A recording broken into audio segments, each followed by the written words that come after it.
तीन चालाक जुआरी और बीरबल का उल्टा दाव। एक दिन फतेहपुर सीकरी का बाजार कुछ ज्यादा ही चुप था। दुकानदारों की आंखों में डर था, ग्राहकों के चेहरों पर चिंता और गलियों में फुसफुसाहट। वजह थी तीन अजनबी आदमी जो पिछले कुछ दिनों से शहर में डेरा डाले हुए थे। वे तीनों बड़े सलीकेदार कपड़े पहनते, मीठी जुबान बोलते और हर किसी को खेलत माशों में फंसाकर जुए की लत लगवा देते। लोग पहले हंसते हंसते खेलते और फिर रोते रोते घर लौटते। धीरे धीरे बात दरबार तक पहुंची। अकबर के दरबार में एक किसान हाथ जोड़कर बोला, जहांपनाह, तीन जुआरी आए हैं। पहले सिक्का जीतवाते हैं, फिर घर, खेत, इज्जत सब जिता लेते हैं। दूसरा बोला, हुजूर, ये खेल में चाल चलते हैं, कोई इन्हें पकड़ नहीं पा रहा। अकबर गंभीर हो गए। जुआ राज्य के लिए जहर है, उन्होंने कहा, लेकिन बिना सबूत के सजा भी नहीं दी जा सकती। अकबर की नजर बीरबल पर पड़ी। बीरबल, अब तुम ही कुछ करो। बीरबल हल्की मुस्कान के साथ बोले, जहांपनाह, जुआरी को जुए से ही हराना पड़ता है, लेकिन उल्टे दाव से। तीनों जुआरी बड़े आत्मविश्वास में रहते थे। पहला, हड्डियों का खेल खेलता। दूसरा, पासों का जादू जानता। तीसरा, ताश में उस्ताद था। वे कहते, किस्मत हमारी गुलाम है। बीरबल ने गुप्त रूप से उन्हें दरबार में बुलवाया। बीरबल बोले, सुना है तुम तीनों बहुत बड़े खिलाड़ी हो। तीनों हंस पड़े, हमसे बड़ा खिलाड़ी कोई नहीं। बीरबल बोले, तो फिर बादशाह की तरफ से एक दाव है। अकबर ने अभिनय करते हुए कहा, अगर तुम जीत गए तो 100 सोने की मोहरें तुम्हारी। तीनों की आंखें चमक उठीं। और अगर हार गए? बीरबल ने पूछा। तीनों बोले, जो सजा चाहो। पहला जुआरी बोला, मैं पासा फेंकूंगा, जो नंबर चाहूं वही आएगा। बीरबल ने कहा, ठीक है, लेकिन पासा हम देंगे। उन्होंने पासा दिया। जुआरी ने फेंका, नंबर वही आया जो उसने कहा। दरबार में खुसर पुसर। बीरबल मुस्कुराए, बहुत बढ़िया, लेकिन अब मेरा दाव। उन्होंने पासा उठाया और बोले, अब बिना फेंके बताओ, नंबर क्या आएगा? जुआरी चुप। बीरबल बोले, जो खेल पहले से तय हो वो खेल नहीं, धोखा होता है। दूसरे जुआरी ने ताश फेंके। हर बार वही पत्ता निकलता जो वो चाहता। अकबर भी हैरान। बीरबल बोले, अब मेरी बारी। उन्होंने ताश उलट दिए। अब बताओ कौन सा पत्ता निकलेगा? जुआरी पसीना पसीना। बीरबल बोले, जब पत्ते ही उल्टे हों तो चालें भी उल्टी पड़ती है। तीसरा जुआरी बोला, हम तीनों मिलकर भी हार नहीं सकते। बीरबल बोले, तो आखिरी दाव लगाओ। अकबर बोले, क्या दाव? बीरबल बोले, अगर ये तीनों साबित कर दे कि इन्होंने कभी जुआ नहीं खेला तो ये जीत गए। दरबार में ठहाका। जुआरी बोले, ये कैसे साबित होगा? बीरबल ने सिपाहियों को बुलाया। सभी पीड़ितों को दरबार में बुलवाया गया। एक एक करके लोग आगे आए। इसने मेरा खेत जीत लिया, इसने मेरे गहने, इसने मेरा घर। तीनों जुआरी के चेहरे उतर गए। बीरबल बोले, जहांपनाह, इनका खेल उल्टा था, पहले जीत फिर लूट। अकबर गरजे, तुमने लोगों की कमजोरी से खेला। तीनों जुआरी कांपने लगे। अकबर ने फैसला सुनाया, तीनों को राज्य से निकाला जाए और जितना धन इन्होंने जीता वो सब वापस किया जाए। लोगों की आंखों में राहत के आंसू थे। मोरल, नैतिक शिक्षा, जो खेल धोखे से खेला जाए वो जीत नहीं कहलाता। लालच सबसे बड़ा जुआ है जिसमें आदमी खुद हार जाता है। बुद्धि से लगाया गया उल्टा दाव सबसे चालाक को भी हरा सकता है। बीरबल ने एक बार फिर साबित कर दिया, सच्ची समझ हमेशा चालाकी पर भारी पड़ती है। अकबर ने लगाया हंसी पर टैक्स, बीरबल ने कैसे छुड़ाया कर। एक दिन फतेहपुर सीकरी का दरबार कुछ ज्यादा ही शोरगुल से भरा हुआ था। कोई दरबारी हंस रहा था, कोई मुस्कुरा रहा था, तो कोई ठहाके लगा रहा था। बादशाह अकबर अपने सिंहासन पर बैठे ये सब देख रहे थे। पहले तो उन्हें यह दृश्य अच्छा लगा, लेकिन थोड़ी ही देर में उनकी भौहें तंग गई। अकबर ने गंभीर स्वर में कहा, इतनी हंसी? लगता है मेरी प्रजा को कोई चिंता ही नहीं। दरबार में सन्नाटा छा गया। बीरबल हल्की मुस्कान के साथ खड़े थे। अकबर बोले, जब लोग इतना हंसते हैं तो समझो उनके पास सब कुछ है, और जिसके पास सब कुछ हो वो कर देने के योग्य होता है। दरबारी एक दूसरे का मुंह देखने लगे। अकबर ने फरमान सुनाया, आज से राज्य में हंसी पर टैक्स लगेगा। जो जितना हंसेगा उतना कर देगा। पूरा दरबार सन्न रह गया। कोई सोच भी नहीं सकता था कि हंसी पर भी टैक्स लग सकता है।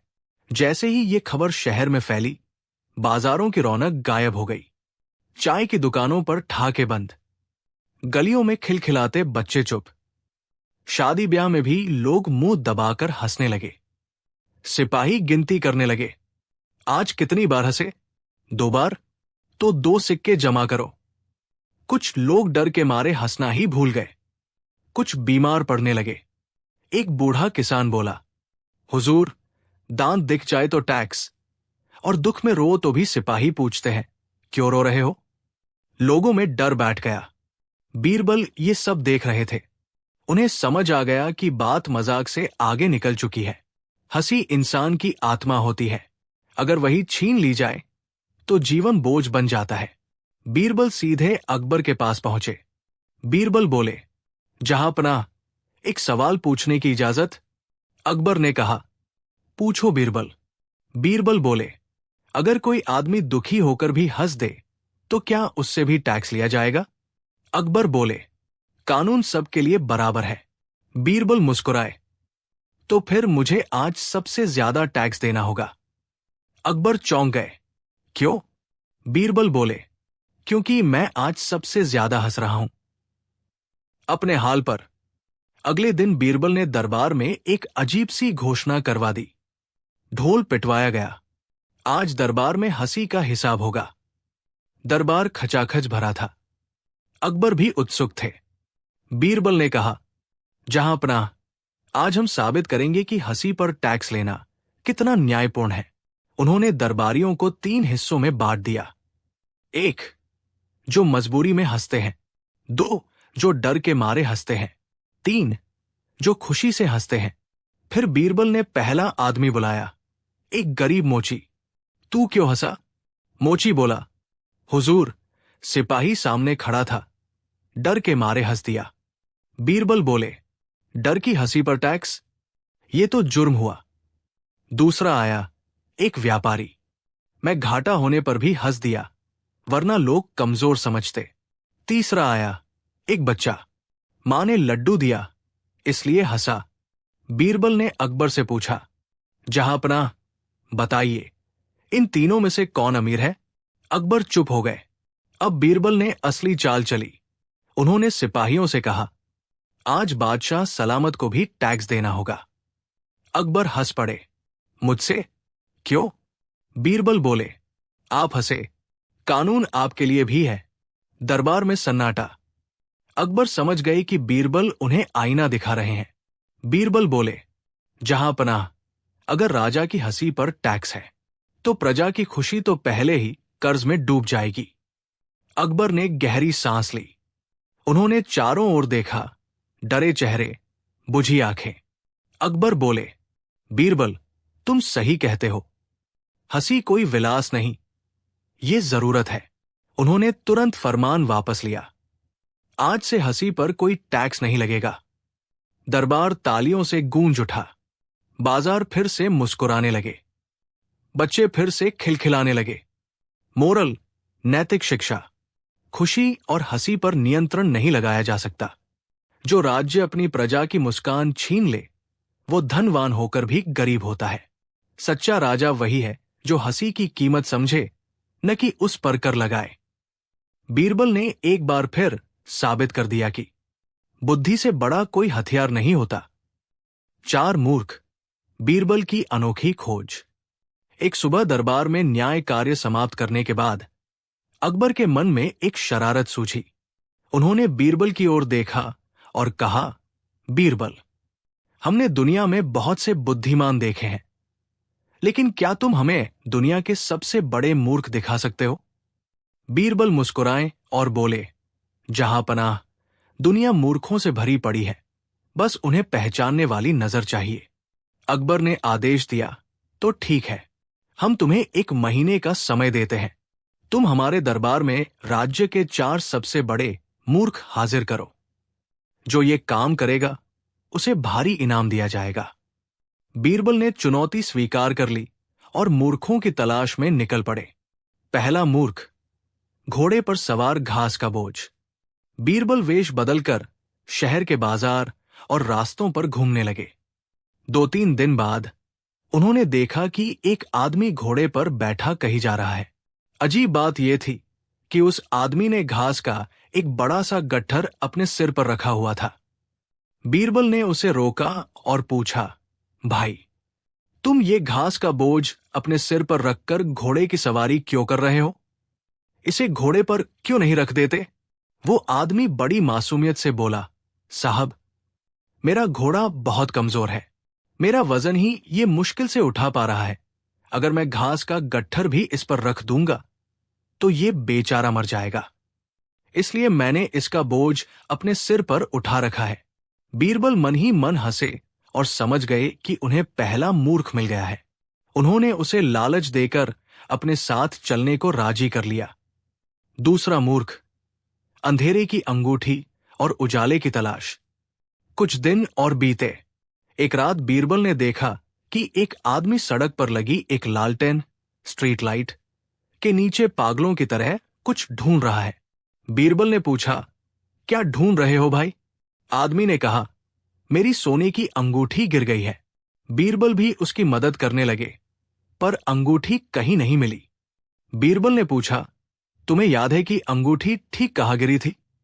आदमी ने दूर एक अंधेरी गली की ओर इशारा करते हुए कहा, हां, वहां उस कोने में गिरी थी। बीरबल हैरान रह गए। उन्होंने पूछा, अगर अंगूठी वहां गिरी थी तो तुम यहां रोशनी में क्यों ढूंढ रहे हो? आदमी चिढ़कर बोला, अजी, कैसी बात करते हो? वहां तो बहुत अंधेरा है, कुछ दिखेगा ही नहीं। यहां रोशनी है, इसलिए मैं यहां ढूंढ रहा हूं। बीरबल समझ गए कि यह दूसरा मूर्ख है। उन्होंने उसे भी अपने साथ ले लिया। तीसरा और चौथा मूर्ख। दरबार में धमाका। 1 महीना पूरा हुआ। बीरबल उन दोनों मूर्खों को लेकर दरबार में पहुंचे। दरबार खचाखच भरा था। अकबर उत्सुक थे। बीरबल ने दोनों का परिचय दिया और उनकी कहानियां सुनाई। पूरा दरबार ठहाकों से गूंज उठा। अकबर ने कहा, बीरबल, ये तो सिर्फ 2 ही मूर्ख हैं। हमने तो 4 मांगे थे, बाकी के 2 कहां हैं? बीरबल ने हाथ जोड़कर सिर झुकाया और कहा, जहांपनाह, गुस्ताखी माफ हो, पर तीसरा मूर्ख मैं हूं। अकबर चौंक गए। तुम मूर्ख कैसे हो सकते हो? बीरबल बोले, हुजूर, राज्य के इतने जरूरी काम छोड़कर, मंत्रियों के साथ सलाह मशविरा छोड़कर, मैं 1 महीने तक मूर्खों को ढूंढने जैसा बेकार काम करता रहा। मुझसे बड़ा मूर्ख और कौन होगा जो अपनी बुद्धि का इस्तेमाल ऐसे काम में करे?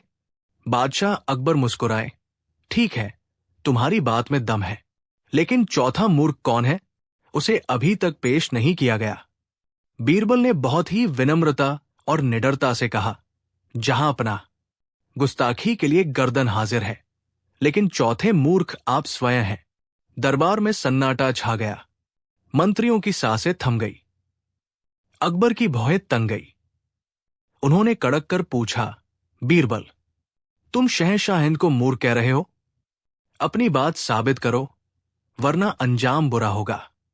बीरबल ने शांति से जवाब दिया, जहांपनाह, आप इस विशाल साम्राज्य के स्वामी हैं। आपके कंधों पर लाखों लोगों की जिम्मेदारी है, लेकिन आपने अपना कीमती वक्त प्रजा की सेवा और न्याय करने के बजाय ये देखने में बर्बाद किया कि मूर्ख कैसे होते हैं और कहां मिलते हैं। एक सम्राट के लिए इससे बड़ी मूर्खता क्या होगी कि वो बुद्धिमानों की संगति छोड़कर मूर्खों की प्रदर्शनी देखना चाहे। अकबर का गुस्सा पल भर में गायब हो गया। वे खिलखिलाकर हंस पड़े।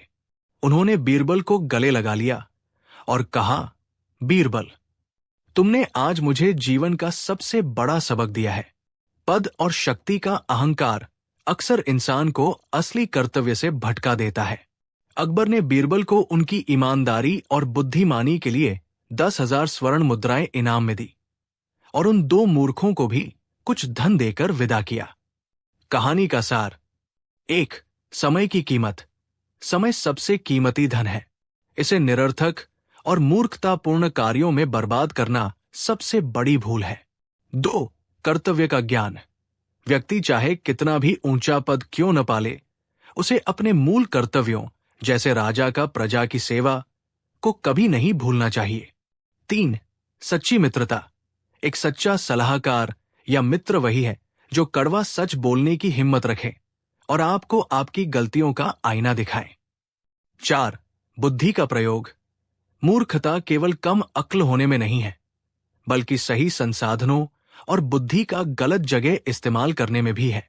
मस्तखानी संदेश: मूर्ख वो नहीं जिसके पास दिमाग नहीं, बल्कि मूर्ख वो है जिसके पास दिमाग तो है पर वो उसे व्यर्थ की खोज और अहंकार की संतुष्टि में गवा देता है। धुएं की सीधी। बीरबल का धुआंधार चमत्कार। एक ठंडी शाम अकबर अपने महल की बालकनी में खड़े होकर आसमान की ओर देख रहे थे। शाम का वक्त था। दूर कई बस्तियों से खाना पकने का धुआं उठ रहा था और सीधे आसमान की ओर जा रहा था। धुएं की उस लकीर को देखकर अकबर के मन में एक विचित्र विचार आया। उन्होंने सोचा, मैं जमीन का शहंशाह हूं, लेकिन क्या मेरी पहुंच आसमान तक नहीं हो सकती? अगर धुएं की एक सीढ़ी बनाई जाए तो मैं सीधे बादलों के पार जा सकता हूं। अगले दिन दरबार लगा। अकबर ने अपनी रेशमी मूंछों पर ताव दिया और घोषणा की, मेरे प्यारे दरबारियों, हमने एक नया फैसला लिया है। हम चाहते हैं कि हमारे महल से लेकर जन्नत, आसमान के दरवाजों तक एक सीढ़ी बनाई जाए। लेकिन शर्त यह है कि वो सीढ़ी न तो लकड़ी की होगी, न लोहे की और न ही ईंट पत्थर की। वो सीढ़ी धुएं की होनी चाहिए। पूरा दरबार सन्न रह गया। दरबारी एक दूसरे का मुंह ताकने लगे। मुल्ला दोपियाजा ने धीरे से कहा, हुजूर, धुआं तो हवा में उड़ जाता है, उसकी सीढ़ी कैसे बन सकती है? अकबर ने कड़क कर कहा, यही तो आप लोगों की काबिलियत का इम्तिहान है। जो ये काम करेगा उसे 10 गांव जागीर में दिए जाएंगे और जो मना करेगा उसे अपमानित होना पड़ेगा। सभी दरबारी डर के मारे चुप हो गए। अंत में सबकी निगाहें बीरबल पर टिकी। बीरबल मुस्कुरा रहे थे। उन्होंने आगे बढ़कर कहा, जहांपनाह, धुएं की सीधी बनाना मुमकिन है, लेकिन यह कोई मामूली काम नहीं है। इसके लिए मुझे दुनिया के सबसे कुशल राजमिस्त्रियों और 1 महीने के समय की जरूरत होगी। अकबर खुश हो गए। उन्होंने बीरबल को पूरी छूट दे दी और खजाने का मुंह खोल दिया। बीरबल ने शहर के सबसे बड़े मैदान में एक बहुत बड़ा गड्ढा खुदवाया। उन्होंने गुप्त रूप से सैकड़ों क्विंटल गीली घास, मिर्च, गंधक और ऐसी लकड़ियां जमा की जिनसे बहुत घना और काला धुआं निकलता है। 1 महीने तक बीरबल ने किसी को भी उस मैदान के पास नहीं आने दिया। जब 1 महीना पूरा होने को आया तो पूरे शहर में चर्चा फैल गई कि बीरबल सचमुच धुएं की सीढ़ी बनाने वाले हैं। लोग उत्सुक थे कि आखिर धुआं खड़ा कैसे होगा। तय किए गए दिन बादशाह अकबर अपने मंत्रियों और अंगरक्षकों के साथ उस मैदान में पहुंचे। बीरबल ने पहले ही वहां बड़ी बड़ी चिमनियां तैयार करवा रखी थी। जैसे ही अकबर वहां पहुंचे, बीरबल ने इशारा किया। उनके आदमियों ने चिमनियों में आग लगा दी। देखते ही देखते उन चिमनियों से इतना घना, काला और मोटा धुआं निकला कि वो सीधे खंभे की तरह आसमान की ओर उठने लगा। वो धुआं हवा न होने के कारण बिल्कुल सीधा ऊपर जा रहा था। अकबर दंग रह गए। बीरबल ने कहा, जहांपनाह, देखिए, मेरी कड़ी मेहनत से धुएं की सीधी के पावे, पिलर्स खड़े हो गए हैं। धुआं सीधे ऊपर जन्नत की ओर जा रहा है। अब बस एक छोटा सा काम बाकी है। अकबर ने उत्साह में पूछा, जल्दी बताओ बीरबल, वो क्या काम है? मैं अभी चढ़ना चाहता हूं। बीरबल ने बड़े ही विनम्र भाव से कहा, हुजूर, नियम ये है कि जब जमीन पर सीढ़ी बनाई जाती है तो उसे ऊपर से भी बांधना पड़ता है ताकि वो गिरे नहीं। मैंने नीचे से धुएं की मजबूत सीढ़ी खड़ी कर दी है। अब मुझे ऊपर जन्नत में एक ऐसे राजमिस्त्री की जरूरत है जो वहां खड़ा होकर इस धुएं को पकड़ सके और ऊपर का सिरा बांध सके। बीरबल ने आगे कहा, चूंकि आप इस जमीन के मालिक हैं और जन्नत के फरिश्ते भी आपका सम्मान करते हैं, इसलिए आप ऊपर संदेश भेजकर वहां से एक फरिश्ता मिस्त्री नीचे बुलवाइए जो ऊपर का काम संभाल ले। जैसे ही वो ऊपर से पहला पायदान बांधेगा, आप इस धुएं की सीढ़ी पर चढ़कर जन्नत जा सकेंगे। अकबर बीरबल की बात सुनकर निरुत्तर हो गए। वे समझ गए कि बीरबल ने उन्हें उन्हीं के तर्क में फंसा दिया है। भला जन्नत से मिस्त्री कौन लाएगा? और क्या धुआं कभी बांधा जा सकता है? अकबर खिलखिलाकर हंस पड़े और बोले, बीरबल, तुम वाकई कमाल हो। तुमने साबित कर दिया कि असंभव कल्पनाओं का जवाब केवल चतुराई भरी बातों से ही दिया जा सकता है। बीरबल ने मुस्कुराते हुए चिमनियों में थोड़ी और मिर्च डलवा दी। पूरे मैदान में धुआं फैल गया और जो दरबारी बीरबल की हार का इंतजार कर रहे थे, वे सब खांसते खांसते मैदान से बाहर भागने लगे। अकबर ने बीरबल को गले लगाया और उन्हें बेशकीमती इनाम देकर विदा किया। कहानी का सार: 1. असंभव कुछ नहीं, बस नजरिया चाहिए। बीरबल ने यह नहीं कहा कि काम असंभव है, बल्कि उन्होंने शर्त ऐसी रखी कि काम अपने आप असंभव हो गया। जीवन में जब कोई आपको ऐसी चुनौती दे जिसका कोई समाधान न हो, तो उसे तर्क के साथ उसी की तरफ मोड़ दें। 2. तर्क से समाधान: किसी की मूर्खतापूर्ण जिद का मुकाबला गुस्से से नहीं, बल्कि तर्क, लॉजिक से करना चाहिए। सोने का अंडा देने वाला कौआ, धुएं की बीरबल और जादुई ठग। जन्नत के मिस्त्री दिन दरबार में शर्त कमाल खान नाम का एक व्यक्ति आया। हाजिर जवाबी, उसके हाथ में एक कठिन परिस्थितियों में नक्काशीदार पिंजरा का संतुलन बनाए रखना, जिसके अंदर सबसे बड़ी जीत कौआ बैठा था। 4.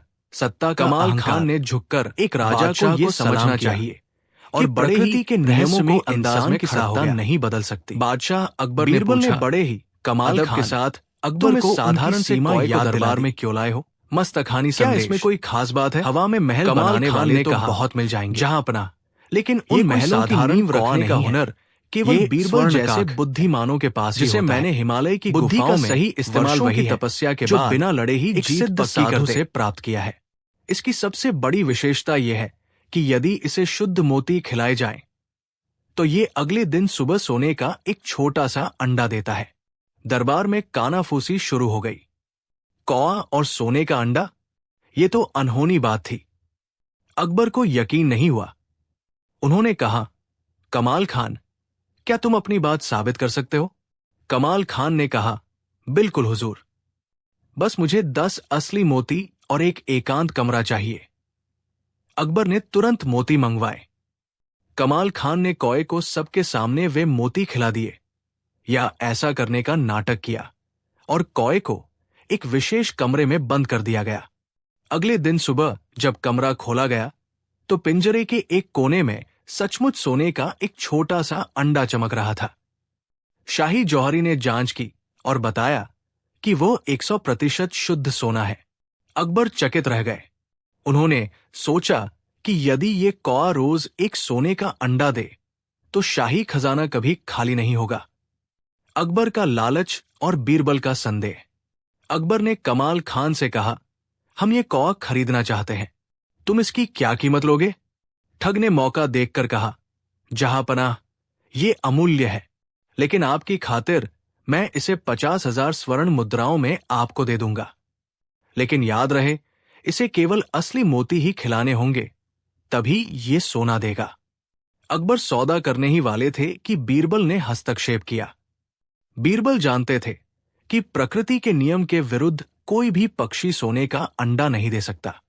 उन्होंने कहा, जहांपनाह, इतना बड़ा सौदा करने से पहले क्या हमें इस कौए की 1 सप्ताह तक सेवा करने का मौका नहीं मिलना चाहिए?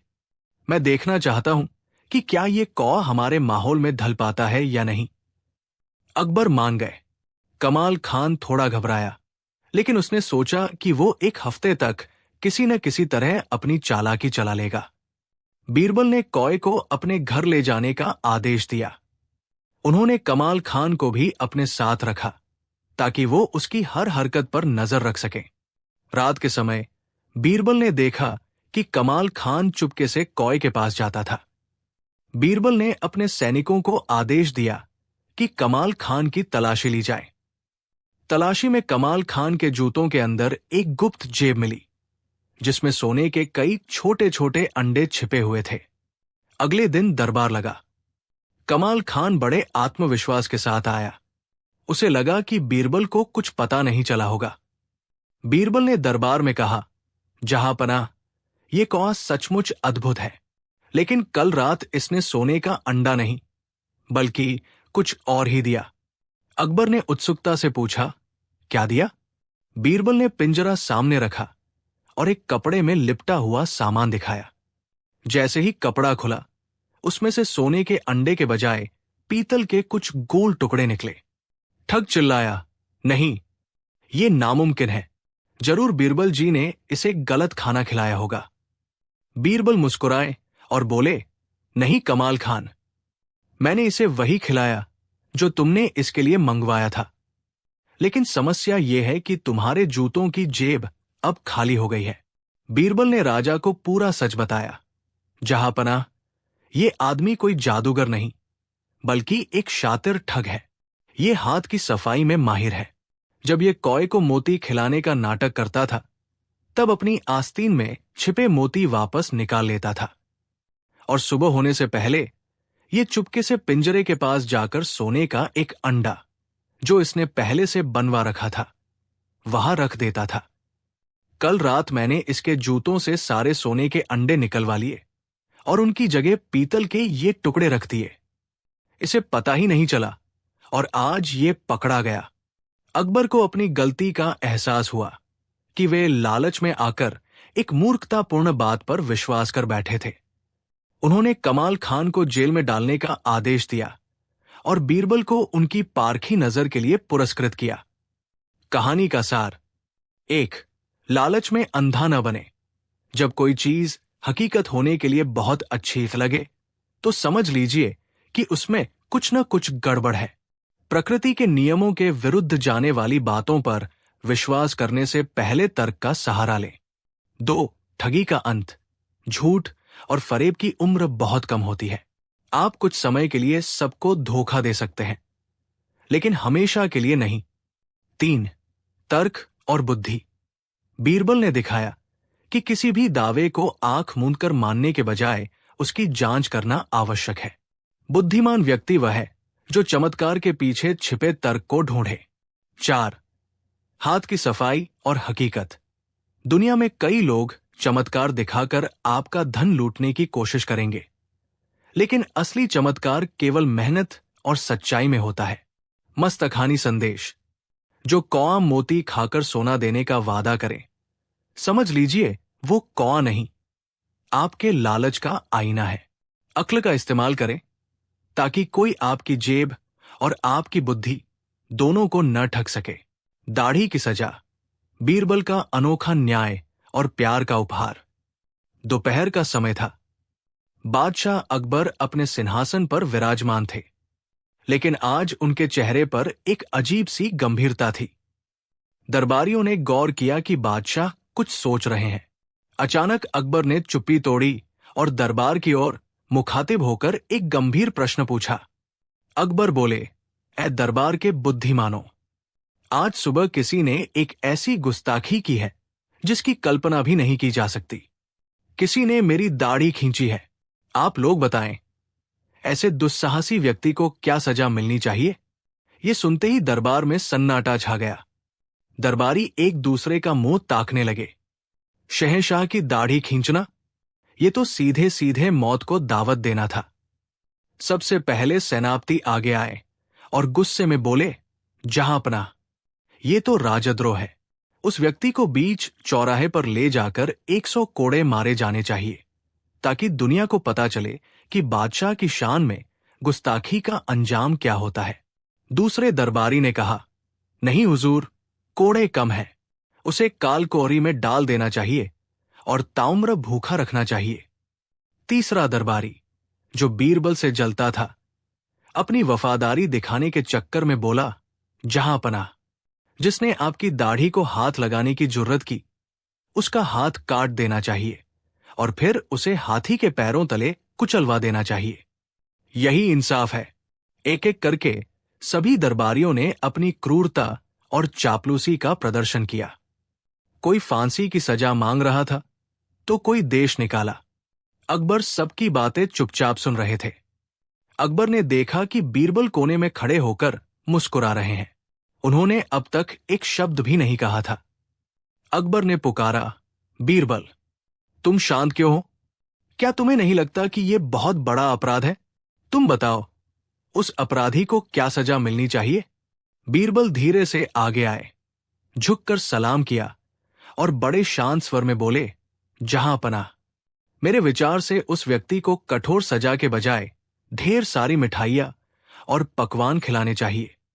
उसे खिलाने के लिए शहर के सबसे अच्छे हलवाई से लड्डू और रसगुल्ले मंगवाने चाहिए। बीरबल की बात सुनते ही पूरे दरबार में शोर मच गया। दरबारी चिल्लाने लगे, बीरबल, क्या तुम पागल हो गए हो? तुम अपराधी को इनाम देने की बात कर रहे हो? यह बादशाह का अपमान है। बादशाह अकबर की भौहें भी तन गई। उन्होंने कड़क कर पूछा, बीरबल, क्या तुम होश में हो? क्या तुम मेरा मजाक उड़ा रहे हो? तुम कैसे कह सकते हो कि मेरी दाढ़ी खींचने वाले को मिठाइयां दी जाए? बीरबल ने बड़े ही विनम्र भाव से कहा, जहांपनाह, जरा ठंडे दिमाग से सोचिए। इस पूरे हिंदुस्तान में ऐसा कौन सा शूरवीर या गुस्ताख इंसान पैदा हुआ है जिसमें इतनी हिम्मत हो कि वो शहंशाह की दाढ़ी को हाथ भी लगा सके? मौत के डर से तो बड़े बड़े सुरमाओं के पसीने छूट जाते हैं। बीरबल ने आगे कहा, हुजूर, केवल एक ही शख्स ऐसा हो सकता है जो बिना किसी डर के केवल प्यार और शरारत के साथ आपकी गोद में बैठकर आपकी दाढ़ी खींच सकता है, और वो है आपका नन्हा पोता। प्यार में खींची गई दाढ़ी के बदले उसे सजा नहीं, बल्कि दादा का दुलार और मिठाइयां ही मिलनी चाहिए। अकबर बीरबल की ये बात सुनकर खिलखिलाकर हंस पड़े। उन्होंने स्वीकार किया कि वास्तव में आज सुबह जब वे अपने पोते के साथ खेल रहे थे तो उसी नन्हे शहजादे ने खेल खेल में उनकी दाढ़ी खींच ली थी। अकबर ने दरबारियों की ओर देखा जो शर्म के मारे सिर झुकाए खड़े थे। अकबर बोले, देखा आप लोगों ने, आप सब केवल सजा और मौत की बात कर रहे थे, लेकिन बीरबल ने उस घटना के पीछे छुपे प्रेम और सत्य को पहचान लिया। बीरबल, तुम्हारी सूझबूझ का कोई जवाब नहीं।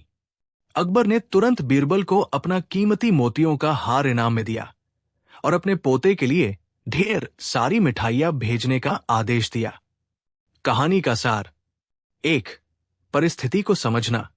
किसी भी नतीजे पर पहुंचने से पहले स्थिति की गहराई और उसके पीछे के कारण को समझना जरूरी है। बिना सोचे समझे दी गई प्रतिक्रिया अक्सर गलत होती है। 2. प्रेम बनाम क्रोध। हर गलती अपराध नहीं होती। कभी कभी कोई कार्य केवल प्रेम और निर्दोषता के वश में किया जाता है, जिसे दंड नहीं बल्कि समझ की आवश्यकता होती है। 3. सच्ची बुद्धिमानी। बुद्धिमान व्यक्ति वो नहीं जो सबसे कठोर सजा सुनाए, बल्कि वो है जो सत्य की तह तक पहुंच सके। 4. चापलूसी से बचे। दरबारी केवल बादशाह को खुश करने के लिए क्रूर सजाएं सुना रहे थे, जबकि बीरबल ने सत्य का साथ दिया। चापलूसी इंसान की बुद्धि को कुंद कर देती है। मस्तखानी संदेश: क्रोध में लिया गया फैसला अक्सर अन्याय की ओर ले जाता है, जबकि विवेक और प्रेम से लिया गया फैसला न्याय को अमर बना देता है। परछाई का वजन: जब बीरबल ने तोला अदृश्य को। एक बार की बात है, गर्मियों का महीना था और दोपहर की धूप आग उगल रही थी। आगरा की सड़कों पर सन्नाटा था।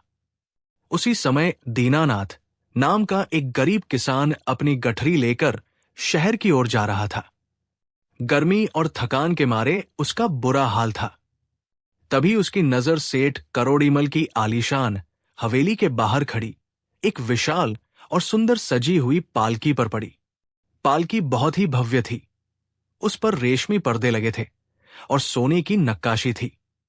उस समय पालकी की एक लंबी परछाई सड़क के किनारे ठंडी छाया बना रही थी। बेचारा दीनानाथ उस पालकी की परछाई में बैठ गया और उसे थोड़ी राहत मिली। वो वही सुस्ताने लगा और थकान के कारण उसकी आंख लग गई। तभी सेठ करोड़ीमल अपनी हवेली से बाहर निकला। उसने देखा कि एक धूल से सना हुआ किसान उसकी कीमती पालकी की परछाई में मजे से सो रहा है। सेठ को गुस्सा आ गया। उसने सोचा, ये मुफ्तखोर मेरी संपत्ति की छाया का आनंद ले रहा है, ये तो सरासर नुकसान है। सेठ ने दीनानाथ को लात मारकर जगाया और चिल्लाया, ओए आलसी, तूने मेरी पालकी की परछाई का इस्तेमाल किया है, इसके लिए तुझे 100 स्वर्ण मुद्राएं हर्जाना देना होगा। दीनानाथ हक्का बक्का रह गया।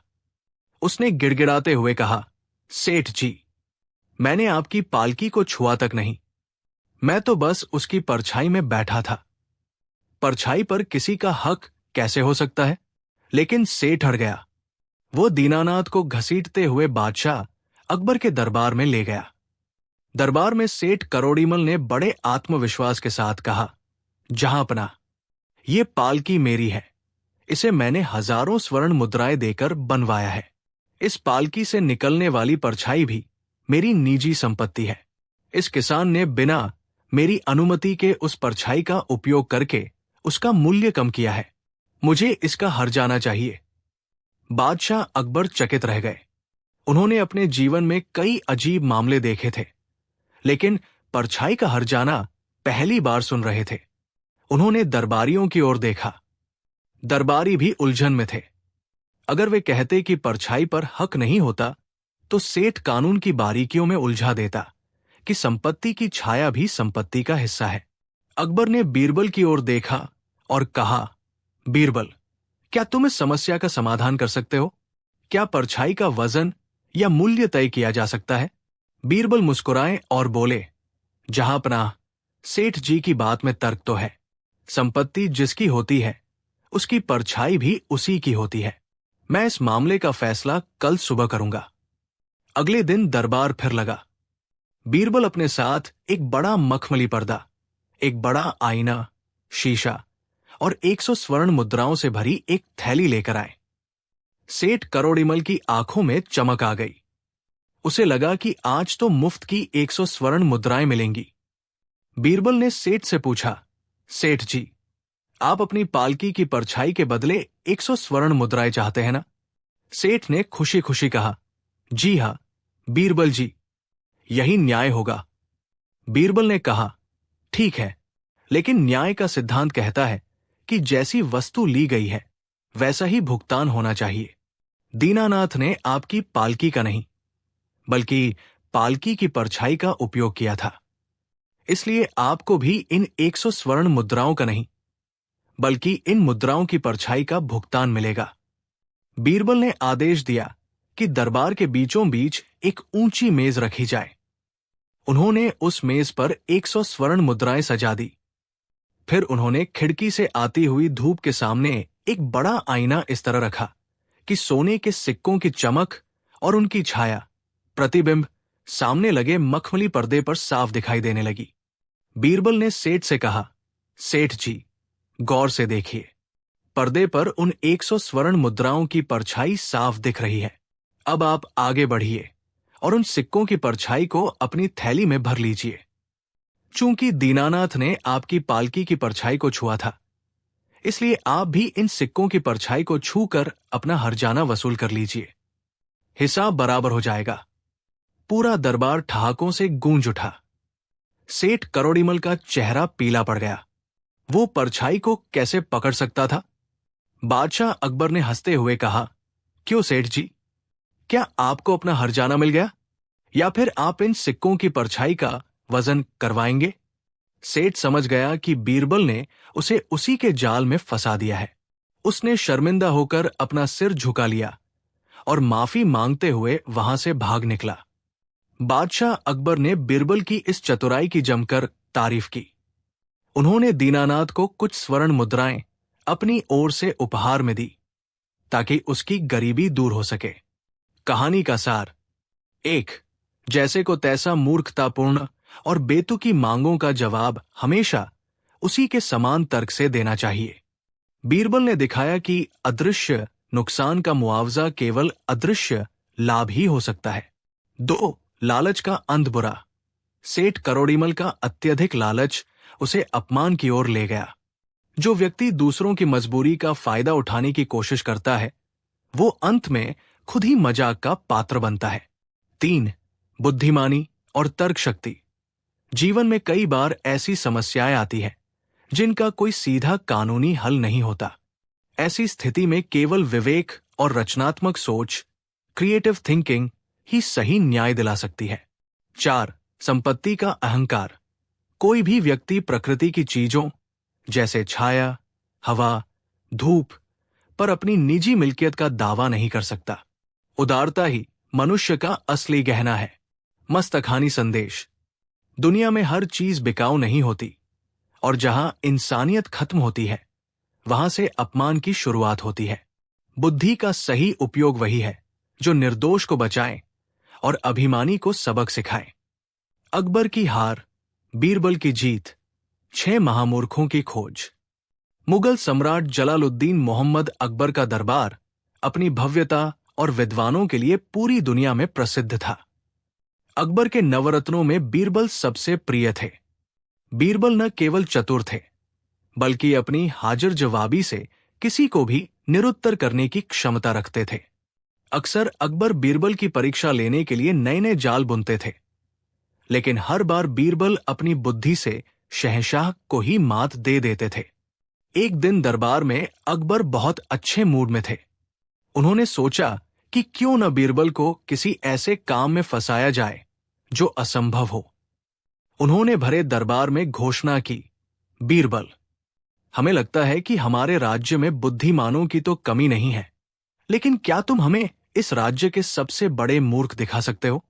बीरबल मुस्कुराए और बोले, हुजूर, दुनिया मूर्खों से भरी पड़ी है, बस देखने वाली नजर चाहिए। अकबर ने चुनौती देते हुए कहा, ठीक है, तो हमें 1 महीने के भीतर हमारे राज्य के 6 सबसे बड़े मूर्ख ढूंढकर हमारे सामने पेश करो।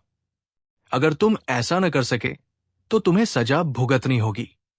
बीरबल ने चुनौती स्वीकार कर ली और अगले ही दिन से घोड़े पर सवार होकर राज्य के भ्रमण पर निकल गए। पहला मूर्ख, घोड़े पर सवार और सिर पर गट्ठर। कुछ दिन घूमने के बाद बीरबल ने देखा कि एक आदमी घोड़े पर बैठा जा रहा है, लेकिन उसने घास का एक भारी गट्ठर अपने सिर पर रखा हुआ है। बीरबल ने उसे रोका और पूछा, भले मानस, तुमने ये गट्ठर अपने सिर पर क्यों रखा है? इसे घोड़े की पीठ पर क्यों नहीं रख देते? वो आदमी बड़ी मासूमियत से बोला, साहब, मेरा घोड़ा बहुत कमजोर है। अगर मैं ये भारी गट्ठर भी उसकी पीठ पर रख दूंगा तो वो बेचारा मर जाएगा। इसीलिए मैंने इसका वजन अपने सिर पर ले लिया है ताकि घोड़े को आराम रहे। बीरबल मन ही मन हंसे और समझ गए कि उन्हें पहला महामूर्ख मिल गया है। उन्होंने उसे इनाम का लालच देकर दरबार चलने के लिए राजी कर लिया। अगले दिन बीरबल ने देखा कि एक आदमी कीचड़ के गड्ढे में चित पड़ा है और उसके हाथ ऊपर की ओर सीधे फैले हुए हैं। वो मदद के लिए चिल्ला रहा था, लेकिन अपने हाथों को हिला नहीं रहा था। बीरबल ने उसका हाथ पकड़कर उसे खींचना चाहा तो वो चिल्लाया, नहीं नहीं, मेरे हाथों को मत छू, बस मुझे कपड़ों से पकड़कर बाहर निकालो। बीरबल ने उसे बाहर निकाला और पूछा, तुम हाथ क्यों नहीं हिला रहे थे? उसने जवाब दिया, साहब, दरअसल मेरी पत्नी ने मुझे एक साड़ी का नाप दिया था। मैंने वो नाप अपने दोनों हाथों के बीच की दूरी से मापा है। अगर मैं हाथ हिलाता तो साड़ी का नाप बिगड़ जाता, इसलिए मैंने गिरने के बाद भी हाथ नहीं हिलाए। बीरबल ने माथा पीट लिया। ये था दूसरा मूर्ख। उसे भी दरबार के लिए सुरक्षित कर लिया गया। तीसरा और चौथा मूर्ख, काल्पनिक भैंस की लड़ाई। कुछ दूर आगे जाने पर बीरबल ने 2 व्यक्तियों को आपस में बुरी तरह लड़ते देखा। वे एक दूसरे के खून के प्यासे हो रहे थे। बीरबल ने पूछा, तुम लोग क्यों लड़ रहे हो? पहला बोला, हुजूर, मैं सोच रहा हूं कि जब मेरे पास पैसे आएंगे तो मैं एक भैंस खरीदूंगा और उसका दूध पीऊंगा। दूसरा बोला, तो इसमें लड़ाई की क्या बात है? पहला बोला, लड़ाई यह है कि ये कह रहा है कि जब मेरी भैंस दूध देगी तो ये उसे अपने खेत से गुजरने नहीं देगा, क्योंकि मेरी भैंस इसकी फसल चर जाएगी। बीरबल ने पूछा, भैंस कहाँ है? जवाब मिला, अभी खरीदी नहीं है, बस खरीदने की सोच रहा हूं। बीरबल ने पूछा, और खेत कहाँ है? दूसरे ने कहा, वो भी मैं भविष्य में खरीदूंगा। बीरबल समझ गए कि बिना भैंस और बिना खेत के लड़ने वाले ये दोनों तीसरे और चौथे मूर्ख हैं। एक महीना पूरा हुआ। बीरबल उन चारों को लेकर दरबार पहुंचे। अकबर उत्सुक थे। अकबर ने पूछा, बीरबल, तुम तो सिर्फ 4 ही मूर्ख लाए हो। हमने तो 6 मांगे थे, बाकी 2 कहाँ हैं? बीरबल ने शांति से कहा, हुजूर, पहले इन चारों का परिचय तो देख लीजिए। बीरबल ने बारी बारी से चारों की मूर्खता की कहानी सुनाई। दरबार कहकहों से गूंज उठा। अकबर ने फिर पूछा, ठीक है, ये 4 तो वाकई अव्वल दर्जे के मूर्ख हैं, पर बाकी 2 का क्या? क्या तुम हार मान रहे हो? बीरबल ने हाथ जोड़कर कहा, गुस्ताखी माफ हो जहांपना, लेकिन 5वें महामूर्ख मैं हूं। अकबर चौंक गए। तुम? वो कैसे? बीरबल बोले, हुजूर, एक बुद्धिमान व्यक्ति होने के नाते मेरा काम राज्य की सेवा करना और प्रजा की भलाई करना होना चाहिए था, लेकिन मैंने अपना पूरा 1 महीना इन मूर्खों को ढूंढने में बर्बाद कर दिया। मुझसे बड़ा मूर्ख और कौन होगा? अकबर मुस्कुराए और बोले, चलो, ये तो तर्कसंगत है। अब बताओ, छठा महामूर्ख कौन है? पूरे दरबार में सन्नाटा छा गया। बीरबल थोड़े हिचकिचाए। अकबर ने कहा, निडर होकर कहो बीरबल, तुम्हें कुछ नहीं होगा। बीरबल ने कहा, शहंशाह, छठे महामूर्ख आप हैं। अकबर की भौहें तंग गई। क्या तुम्हारी ये मजाल? बीरबल ने विनम्रता से कहा, हुजूर, आप इस विशाल साम्राज्य के सम्राट हैं। आपके पास प्रजा की भलाई के हजारों काम हैं। शिक्षा, स्वास्थ्य और सुरक्षा के बड़े मसले हैं, लेकिन उन सबको छोड़कर आपने मुझे मूर्ख ढूंढने के बेकार काम पर लगा दिया। एक राजा का समय बहुत कीमती होता है और आपने उसे व्यर्थ की जिज्ञासा में गवा दिया, इसलिए नियमानुसार छठे मूर्ख आप हुए। अकबर कुछ पल के लिए शांत हो गए। दरबारियों को लगा कि आज बीरबल का सिर कलम हो जाएगा, लेकिन अचानक अकबर जोर जोर से हंसने लगे। उन्होंने कहा, वाह बीरबल, तुमने आज हमें फिर से आईना दिखा दिया। जीत तुम्हारी ही हुई। अकबर ने स्वीकार किया कि बुद्धि का घमंड और व्यर्थ के कार्यों में समय गंवाना ही सबसे बड़ी मूर्खता है।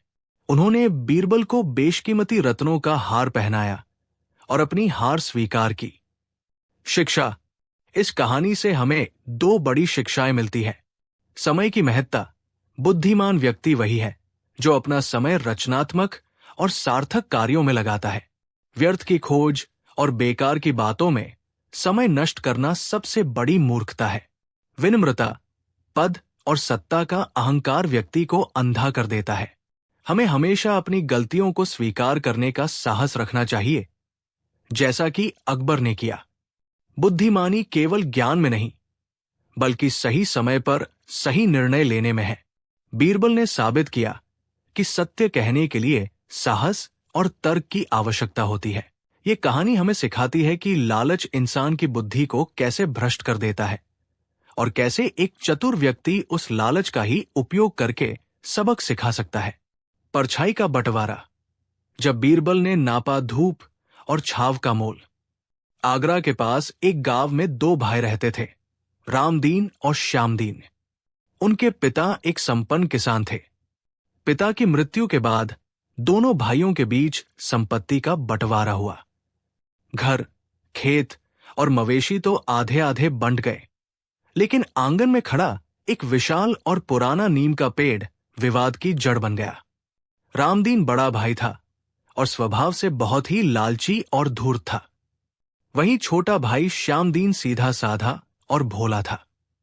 रामदीन ने अपनी चतुराई से श्यामदीन को एक अजीब से समझौते के लिए राजी कर लिया। उसने कहा, देख भाई, पेड़ तो एक ही है, इसे काटना अशुभ होगा।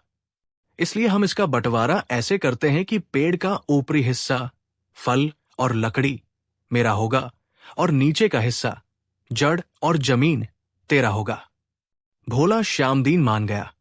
लेकिन असली मुसीबत तब शुरू हुई जब रामदीन ने परछाई पर अपना दावा ठोका। विवाद की शुरुआत। नीम का वो पेड़ इतना विशाल था कि उसकी घनी परछाई दोपहर के बाद श्यामदीन के बरामदे और कमरे तक पहुंचती थी। रामदीन ने एक दिन श्यामदीन से कहा, चूंकि पेड़ का ऊपरी हिस्सा मेरा है, इसलिए इस पेड़ से निकलने वाली परछाई भी मेरी संपत्ति है, और क्योंकि मेरी परछाई तेरे घर के अंदर जा रही है, इसलिए तुझे मुझे इसका किराया देना होगा। यदि तू किराया नहीं दे सकता, तो जब तक मेरी परछाई तेरे घर में रहेगी, मुझे भी वहां बैठने का अधिकार होगा। श्यामदीन परेशान हो गया।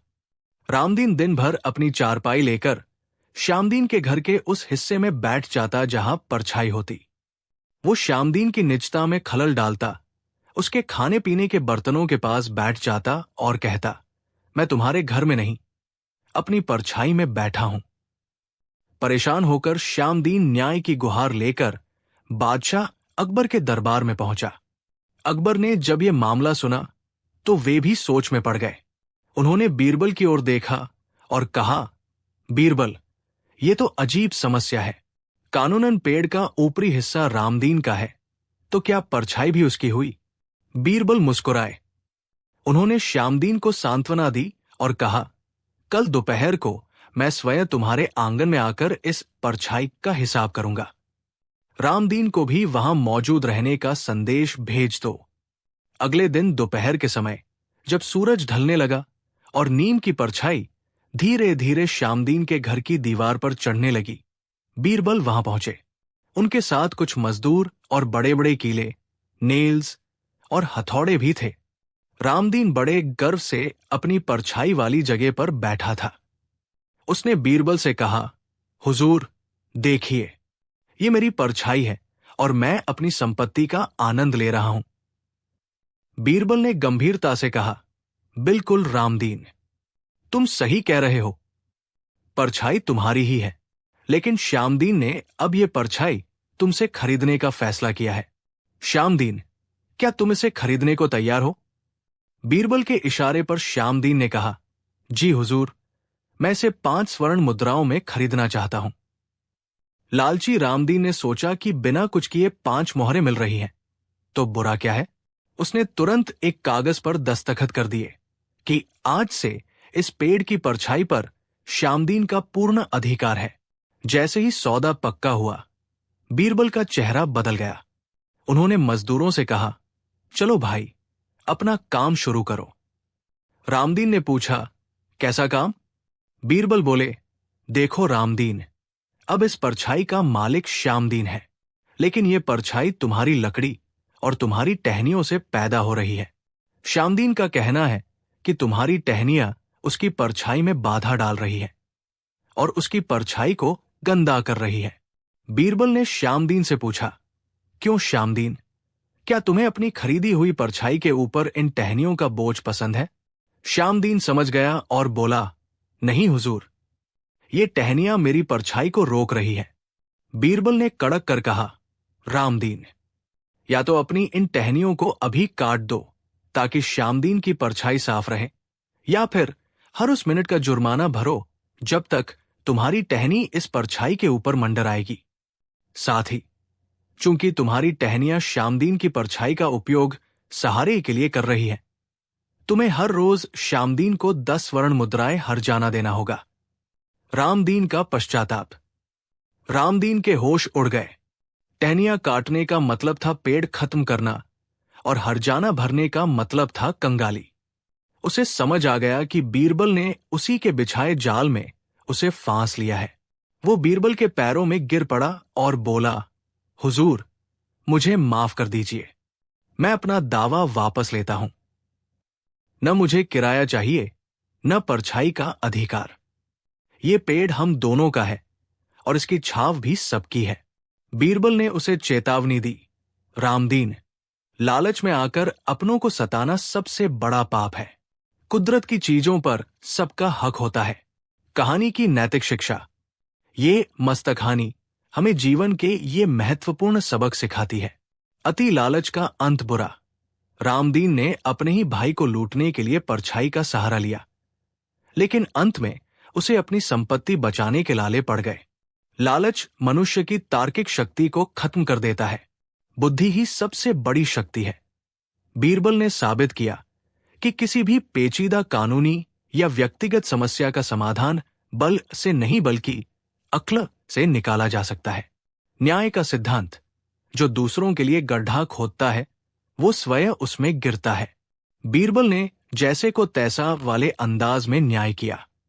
साझा संपत्ति का सम्मान हवा, धूप, पानी और छाव जैसी प्राकृतिक चीजों पर किसी एक का एकाधिकार नहीं हो सकता। इन्हें मिलजुल कर बांटना ही मानवता है। परछाई का बंटवारा कहानी हमें याद दिलाती है कि रिश्तों में चालाकी नहीं बल्कि पारदर्शिता और प्रेम होना चाहिए। बीरबल की चतुराई ने न केवल एक गरीब भाई को न्याय दिलाया बल्कि एक स्वार्थी भाई को जीवन भर का सबक भी दे दिया। आज भी ये कहानी प्रासंगिक है क्योंकि ये हमें कानून और नैतिकता के बीच का अंतर समझाती है। गवाह बना पेड़। बीरबल की चतुराई और अनोखा न्याय। बादशाह अकबर का दरबार अपनी भव्यता और न्याय के लिए पूरी दुनिया में प्रसिद्ध था, लेकिन उस दरबार की असली चमक थे बीरबल। बीरबल अपनी हाजिर जवाबी और बुद्धि के बल पर कठिन से कठिन गुत्थियों को चुटकियों में सुलझा देते थे। एक दिन दोपहर का समय था। बादशाह अकबर अपने दरबार में बैठे मंत्रियों के साथ मंत्रणा कर रहे थे। तभी दरबार में दो व्यक्ति हाजिर हुए। एक का नाम था रामदीन और दूसरे का नाम था श्यामलाल। रामदीन की आंखों में आंसू थे और वो बहुत परेशान दिख रहा था। उसने झुककर बादशाह को सलाम किया और बोला, जहां अपना, दुहाई है, मेरे साथ बहुत बड़ा अन्याय हुआ है। मेरा सब कुछ लुट गया है। बादशाह अकबर ने धीरज बढ़ाते हुए कहा, शांत हो जाओ रामदीन, अपनी समस्या विस्तार से बताओ। इस दरबार में किसी के साथ अन्याय नहीं होगा। रामदीन ने रोते हुए कहना शुरू किया, हुजूर, बात 2 साल पुरानी है। मुझे अपनी बेटी की शादी के लिए पैसों की सख्त जरूरत थी। मैंने पाई पाई जोड़कर 500 स्वर्ण मुद्राएं जमा की थी, लेकिन कुछ समय के लिए मुझे तीर्थ यात्रा पर जाना पड़ा। मैंने सोचा कि इतनी बड़ी रकम घर में छोड़ना सुरक्षित नहीं है, इसलिए मैंने अपने सबसे गहरे मित्र श्यामलाल पर भरोसा किया। हमने शहर के बाहर लगे एक पुराने नीम के पेड़ के नीचे बैठकर बात की और मैंने अपनी पोटली इसे सौंप दी। इसने वादा किया था कि जब मैं वापस आऊंगा तो ये मेरी अमानत लौटा देगा। लेकिन अब जब मैं वापस आया हूं और अपनी अमानत मांग रहा हूं तो ये कहता है कि मैंने इसे कभी कोई पैसा दिया ही नहीं। बादशाह ने श्यामलाल की ओर देखा। श्यामलाल बहुत ही शातिर और लालची इंसान था। उसने बड़े आत्मविश्वास के साथ कहा, जहां पनाह, ये बूढ़ा पागल हो गया है। मैं तो इसे जानता तक नहीं। नीम के पेड़ की तो बात ही छोड़िए, मैं कभी उस रास्ते पर गया ही नहीं जहां ये पेड़ होने का दावा कर रहा है। ये सरासर झूठ बोलकर मुझे बदनाम कर रहा है। मामला पेचीदा था। न कोई लिखित दस्तावेज था, न कोई चश्मदीद गवाह। अकबर ने बीरबल की ओर इशारा किया। बीरबल ने रामदीन से पूछा, रामदीन, क्या उस समय वहां कोई और मौजूद था जिसने तुम्हें पैसे देते हुए देखा हो? रामदीन ने सिर झुकाकर कहा, नहीं बीरबल जी, उस समय दोपहर की चिलचिलाती धूप थी और रास्ता सुनसान था। वहां सिर्फ वो पुराना नीम का पेड़ खड़ा था, उसके अलावा और कोई नहीं था। बीरबल मुस्कुराए और बोले, अच्छा, तो गवाह मौजूद है। वो नीम का पेड़ ही हमारा गवाह बनेगा। ये सुनते ही पूरे दरबार में ठहाके गूंज उठे। दरबारी एक दूसरे का मुंह ताकने लगे। क्या कभी पेड़ भी अदालत में गवाही दे सकता है? बादशाह अकबर भी हैरान थे, लेकिन उन्हें बीरबल की बुद्धिमानी पर पूरा भरोसा था। बीरबल ने रामदीन से कहा, रामदीन, तुम फौरन उसी नीम के पेड़ के पास जाओ और मेरा ये आदेश उसे सुनाओ कि बीरबल ने तुम्हें अदालत में गवाही के लिए बुलाया है। जाओ और उसे लेकर आओ। रामदीन उलझन में था, लेकिन उसने आदेश मान लिया और पेड़ की ओर चल पड़ा। बीरबल ने श्यामलाल से कहा, श्यामलाल, जब तक रामदीन पेड़ को लेकर नहीं आता, तुम्हें यहीं रुककर उसका इंतजार करना होगा। काफी समय बीत गया।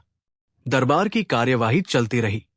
करीब 2 घंटे बाद बीरबल ने अचानक श्यामलाल से पूछा, क्यों श्यामलाल, रामदीन को गए बहुत देर हो गई है। वो नीम का पेड़ अब तक आया क्यों नहीं? क्या वो पेड़ यहां से बहुत दूर है? बिना सोचे समझे श्यामलाल झट से बोल पड़ा, जी हुजूर, वो पेड़ यहां से काफी दूर है। शहर के उस पार बगीचे के आखिरी कोने में है। वहां तक जाने और आने में कम से कम 3 घंटे लगते हैं। रामदीन अभी आधे रास्ते भी नहीं पहुंचा होगा। श्यामलाल के ये बोलते ही बीरबल के चेहरे पर एक विज्जमी मुस्कान आ गई। पूरा दरबार सन्न रह गया। बीरबल ने कड़कती आवाज में कहा, लेकिन श्यामलाल, तुमने तो कहा था कि तुम रामदीन को जानते ही नहीं और तुम कभी उस रास्ते पर गए ही नहीं जहां वो पेड़ है। फिर तुम्हें कैसे पता चला कि वो पेड़ कितनी दूर है और उसे यहां आने में कितना समय लगेगा? श्यामलाल का चेहरा सफेद पड़ गया। उसके पैर कांपने लगे। वो अपनी ही बातों के जाल में फंस चुका था। उसने भागने की कोशिश की, लेकिन सैनिकों ने उसे पकड़ लिया। थोड़ी देर बाद रामदीन थककर चूर वापस आया और बोला, बीरबल जी, मैंने पेड़ से बहुत मिन्नतें की, आपका आदेश भी सुनाया, लेकिन वो पेड़ अपनी जगह से हिला तक नहीं। बीरबल ने रामदीन को दिलासा देते हुए कहा, चिंता मत करो रामदीन, वो पेड़ गवाही देने यहां नहीं आया, लेकिन उसने अपनी गवाही पहुंचा दी है। श्यामलाल ने खुद कबूल कर लिया है कि वो उस पेड़ को जानता है और उस जगह पर जा चुका है। बादशाह अकबर बीरबल की इस तरकीब से बेहद खुश हुए। उन्होंने श्यामलाल को आदेश दिया कि वो तुरंत रामदीन की 500 स्वर्ण मुद्राएं लौटाए और साथ ही उस पर भारी जुर्माना भी लगाया गया। श्यामलाल को जेल भेज दिया गया। सीख, मोरल, इस कहानी से हमें 2 महत्वपूर्ण शिक्षाएं मिलती हैं। 1, सत्य को कभी छुपाया नहीं जा सकता। झूठ बोलने वाला व्यक्ति चाहे कितना भी चतुर क्यों न हो, वो अपनी ही किसी गलती से पकड़ा जाता है। 2, बुद्धिमानी बल से श्रेष्ठ है। कठिन परिस्थितियों में शारीरिक बल के बजाय विवेक और बुद्धि का उपयोग करने से न्याय अवश्य मिलता है। बीरबल ने साबित कर दिया कि न्याय करने के लिए केवल आंखों देखे गवाह की जरूरत नहीं होती, बल्कि सत्य तक पहुंचने के लिए सूझबूझ ही काफी है। आज भी ये कहानी हमें सिखाती है कि लालच का फल हमेशा बुरा होता है,